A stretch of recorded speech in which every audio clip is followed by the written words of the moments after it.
네, 정치인사입니다. 예고해드린 대로 오늘의 특별 손님을 바로 모셔보도록 하겠습니다. 국민의힘의 홍준표 대선 예비 후보 오늘 찾아주셨습니다. 어서 오십시오. 어서 오십시오. 예. 자, 또 바쁘신데 시간 내주셔서 다시 한번 감사를 드리고요. 먼저 우리 라디오 청취자 여러분들과 유튜브 시청자 여러분들께 인사 부탁드리겠습니다. 우선 정치인사 청취자 여러분 반갑습니다. 오늘 처음 나왔습니다. 여기 나오라 해서 나왔는데 뭐 하는 데인지 모르고 예. 재미있게 좀 이야기했으면 합니다. 아니, 토요일이죠? 네네네네. 토요일이니까 즐거운 주말이 되도록 즐기다 가시면 됩니다. 재미있게 했으면 좋겠습니다. 네, 현재 여당과의 경쟁이 있어서 홍 후보님이 갖고 계신 가장 큰 차별점, 장점 어떤 게 있을까요? 우선 제가 흠이 없죠. 음, 저쪽에서 공격 소재가 없죠. 음, 이미 공격 소재는 4년, 5년 전에 다 소진이 됐죠. 그리고 두 번째, 국정 경험이 풍부하죠.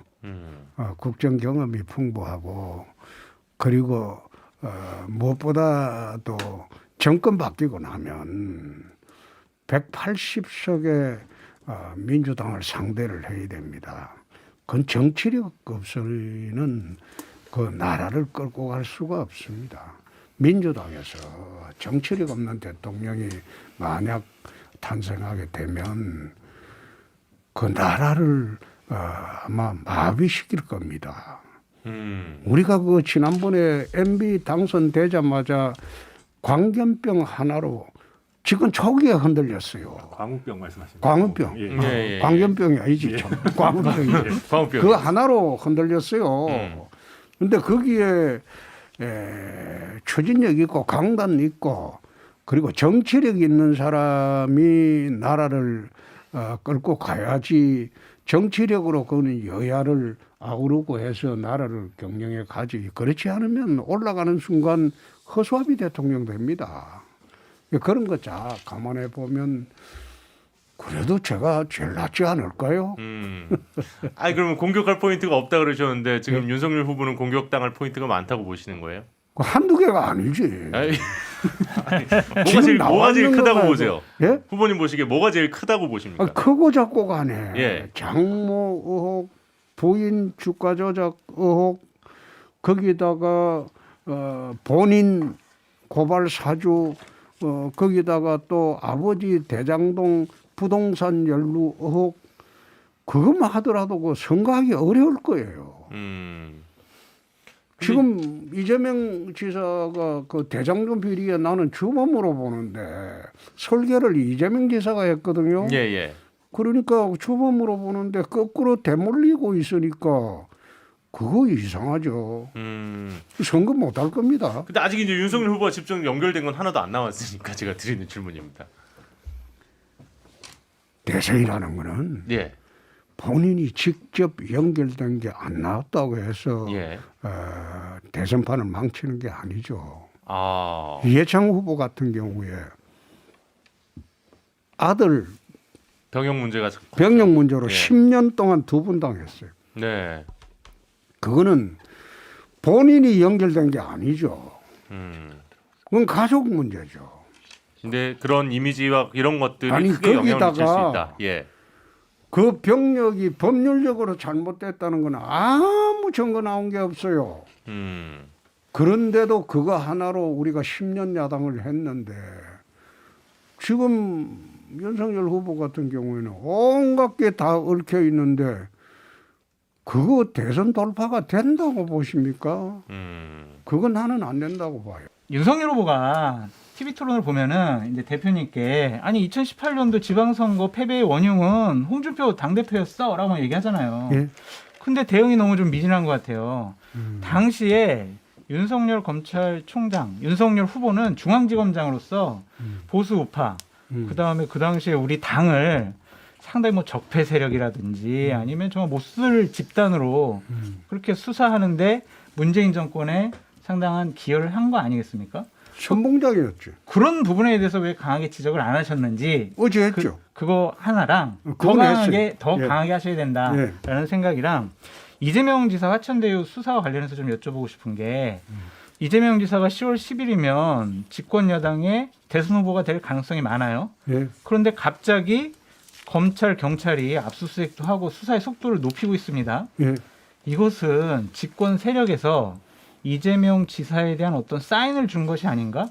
아니면 집권 세력에서 어떠한 사인이나 용인이 없었으면 이렇게 대선 후보를 전격적으로 대선 후보에게 피해를 줄 수 있는 수사를 전격적으로 할 수가 있겠느냐. 이 부분에 대해서는 어떻게 생각하시는지 궁금합니다. 그 부분은 97년도 이제 이재명 지사는 DJ 비자금 사건으로 자기가 생각을 하고 있는 것처럼 보입니다. 근데 97년도 DJ 비자금 사건 같은 경우에 대선 후보가 되고 난 뒤에 터졌는데 그걸 검찰에서 수사 중지를 했습니다. 그래 대선 치렀거든요. 그런데 그거하고 좀 다른 게 달라요? DJ 비자금 사건에서 DJ 비자금은 군사정부 또는 거지주의 정부 시절에 탄압받는 야당의 정치 자금 문제였습니다. 네. 근데 지금 그 대장동 비리는 그게 아니죠. 대장동 비리는 숨기려고 해서 숨겨지는 게 아닙니다. 그 피해자가 너무 많아요. 네? DJ 비자금 사건에는 피해자가 사실상 없었어요. 돈 준 사람들도 DJ 좋아서 줬어요.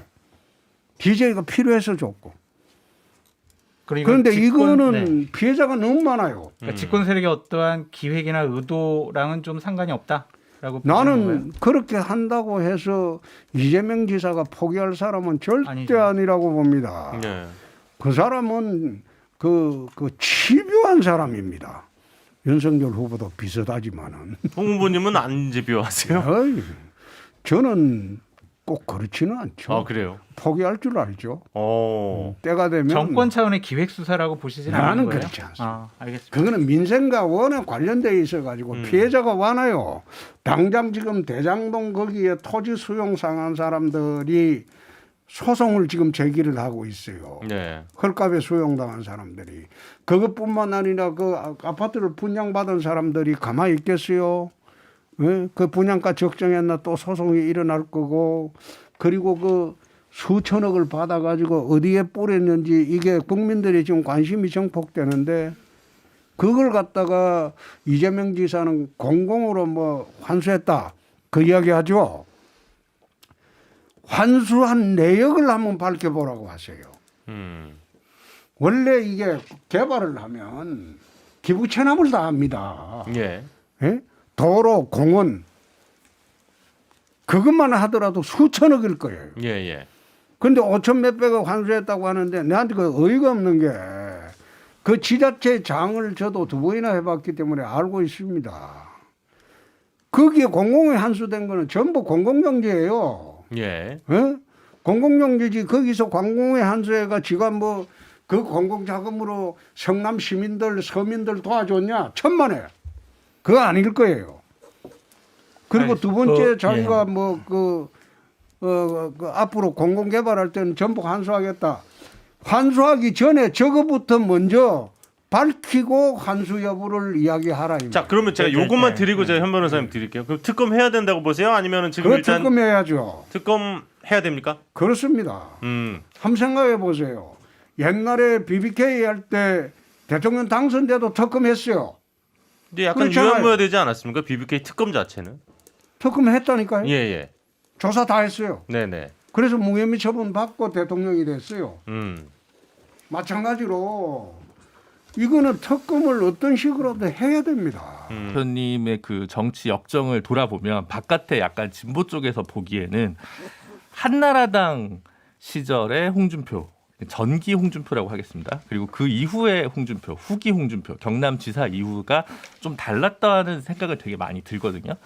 진보에서 보기에는 사실 의원님 처음 되시고 나서 참여연대도 찾아가고 뭐 1인 1주택도 고민해봐야 된다는 정책적인 아젠다도 던지고, 그리고 사실은 보수가 영남에 안주하고 있던 시절에 강북에서 3선을 버텨내는 건 사실 홍 후보님 개인기가 아니었으면 어려웠고, 서민적인 감각 뭐 이런 것들을 굉장히 좋은, 사실은 그 당시 많은 분들이 지금 젊은 분들이 이해 못하실 수도 있지만 어떻게 보면 개혁 보수의 한 분파 지분이 분명하게 좀 있으신 분이셨는데 당 대표까지 딱 되시고 나서 경남지사로 내려가시면서 스트롱홍 이런 식으로 좀 컨셉을 잡히시면서 아까 뭐 이제 그런 뭐 논란들도 있고 캐릭터는 좀 더 강해지시고 발언 표현력도 좀 더 세지셨는데 이제 그렇게 해서 후기 쪽 갔던 부분이 사실 저는 이제 김문수 지사님도 그렇고 홍 후보님도 그렇고 이렇게 보수 쪽, 진보 쪽에서 보기에는 조금 더 건강한 보수의 어떤 미래였는데 조금 우향우를 하신 거 아닌가 싶어서 그러면서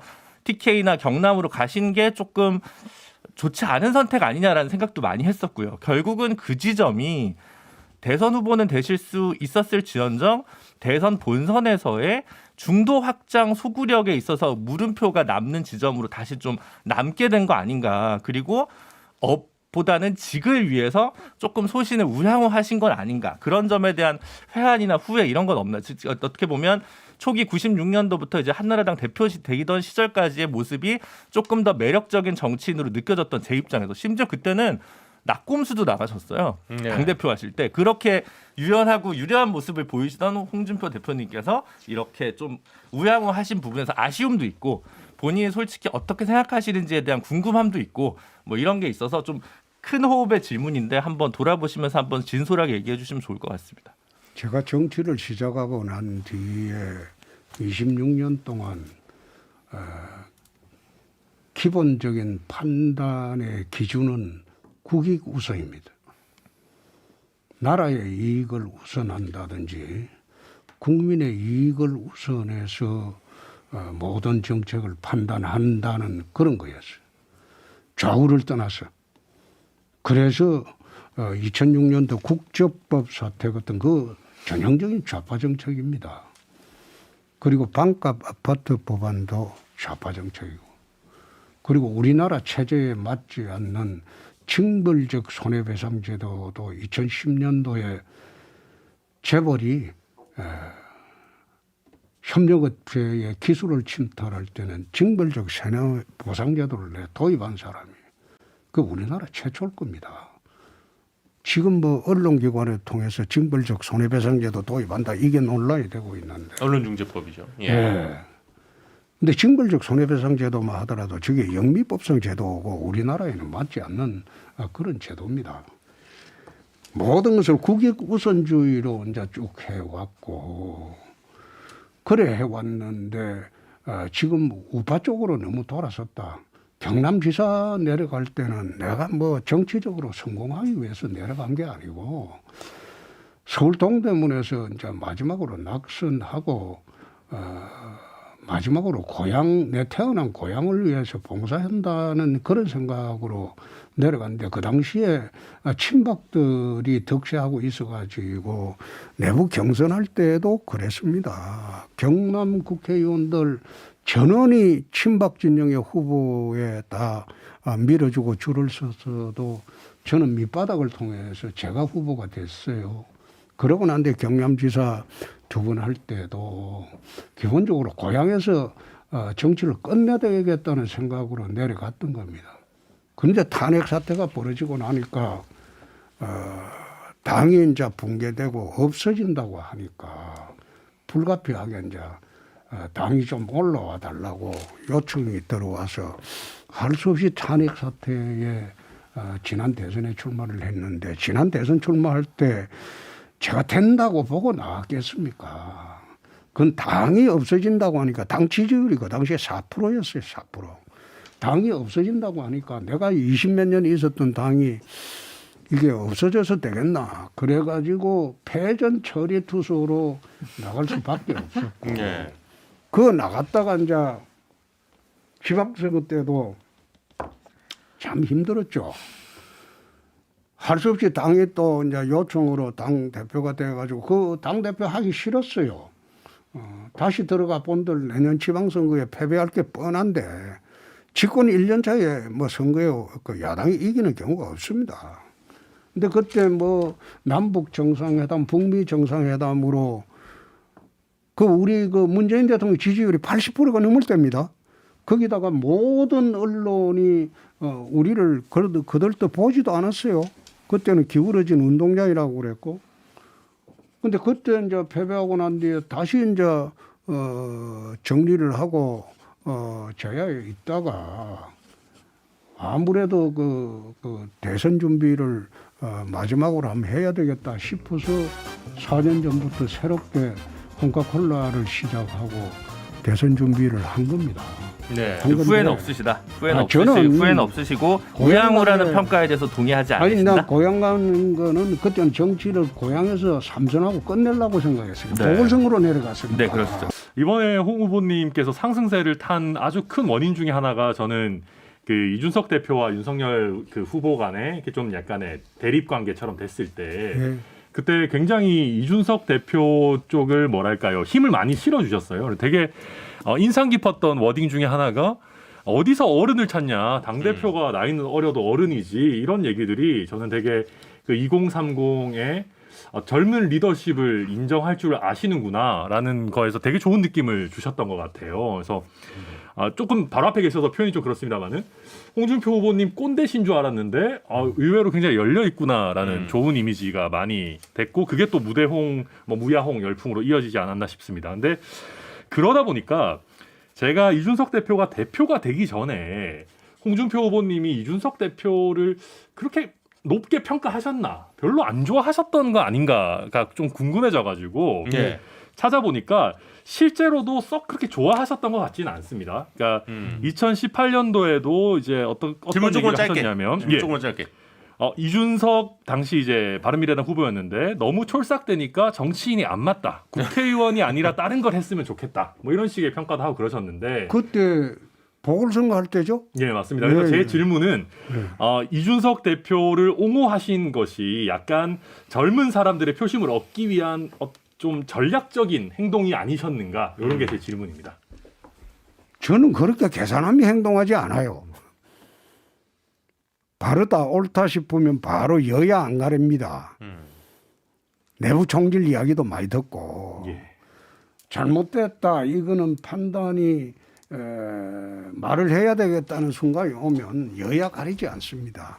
이준석 대표 같은 경우에 방금 말씀하신 거는 노원 보궐선거 할 때로 내 기억하는데, 예. 우리 당 후보가 있으니까 우리 당 후보를 지원해야 될 거 아니에요. 예. 바른미래당보다도. 예. 그래서 좀 그런 이야기했고, 또 이준석 대표가 바른미래당 있을 때 우리 당을 굉장히 욕을 많이 했어요. 공격력이 예, 있으니까. 공격력이 있으니까. 다시 안 볼 사람처럼. 그래서 제가 별로 좋아하지 않았죠. 젊은 사람이 좀 심하다. 네. 그 생각을 했는데. 근데 당대표 된 이유는 당대표가 어떠세요? 되고 예. 난 뒤에는 진짜 정치적인 센스가 있고, 좀 아주 역동적으로 당을 끌고 간다, 그런 뜻으로 이 대표가 이제 됐으니까 이 대선까지 끌고 갈 수밖에 없지 않느냐. 그냥 흔들지 마라. 그러면 그런 뜻으로 한 이야기입니다. 후보님, 조수진 최고위원하고 최근에 이준석 대표 갈등 상황이 좀 계속 이어지고 있는데 그건 어떻게 보셨어요? 그거는 이제 수석 최고위원하고 그 당 대표는 언제나 갈등이 있습니다. 예. 그렇게 보시면 돼요. 아무래도 계속 견제를 서로 해야 조수진 되니까. 의원이 수석 최고위원입니다. 예. 그러니까 최고위원 중에서는 2인자죠. 그러니까 2인자는 언제나 1인자를 견제하고 하는 게 그 당내 전통입니다. 곽상도 의원 사퇴를 해야 되느냐라는 질문에 본인의 판단에 맡겨야 한다고 거의 유일하게 주장을 그렇습니다. 하셨었는데, 오늘 조금 오전 10시에 이제 기자회견 이후에 곽상도 의원이 사퇴를 하셨잖아요. 예. 이건 좀 어떻게 보고 계시는지 궁금합니다. 국회의원 제명이라는 것은 YS 이래에 거의 없던 제도입니다. 거의 3분의 2 찬성이 필요하고. 예. 그래서 저는 그 제명이라는 제도를 이용하기보다 본인이 사퇴하는 것이 옳겠다. 그리고 본인이 이미 정치를 하지 못한다. 또 본인이 사퇴함으로써 뉴스를 갖다가 벗어나 버려야지 나중에 자기한테 돌아올 피해도 적을 것이다. 지금 사퇴 안 하고 버티면 계속 뉴스원이 돼가지고 이게 못 견디게 될 건데, 이때쯤 터는 게 본인이 스스로 결단하는 게 맞다. 그런데 이 제명으로 몰고 가면 소위 참 국회의원들 제명하는 절차가 어렵습니다. 예. 거의 3분의 2 찬성하기가 본회의에서 비밀 투표인데 어려울 거예요. 그럼 그래서 예. 그렇게 하지 말고 본인을 설득해서 사퇴하도록 하자. 그러면- 그게 첫째고 예. 두 번째가 나는 그걸 탄핵 당시로 생각을 했어요. 탄핵 당시. 박근혜 대통령 탄핵 당시로 예. 국민적 분노를 국회의원들이 수렴하는 과정에서 분노에 편성해서 우르르 따라가게 되면 그게 냉정한 결정이 되지 못한다. 꼭 그런 생각을 했어요. 그래서 이번에도 곽상도 의원 아들이 50억 받은 거 예. 국민적 분노가 하늘을 찌릅니다. 그렇죠. 똑같이 지도자를 하겠다는 사람들이 국민적 분노에 편성해서 이걸 제명 꼭 해야 되겠다. 그래 몰고 가는 것은 아니다. 저는 한 발 더 물러서서 예. 본인한테 기회를 줘보고 그 다음에 마지막 수단으로 제명을 하자 이래 생각을 했는데 아마 후보들 중에서 8명 중에서 저만 그런 입장이고 전부 제명 입장으로 했는데 내가 그 느낌을 어디서 받았냐면 박근혜 대통령 탄핵을 할 때 예. 우리 당 의원들이 대거 나가서 이제 찬성을 해버렸는데 탈당을 하고 예. 한국 보수 우파 진영의 붕괴가 그때부터 시작이 된 거예요.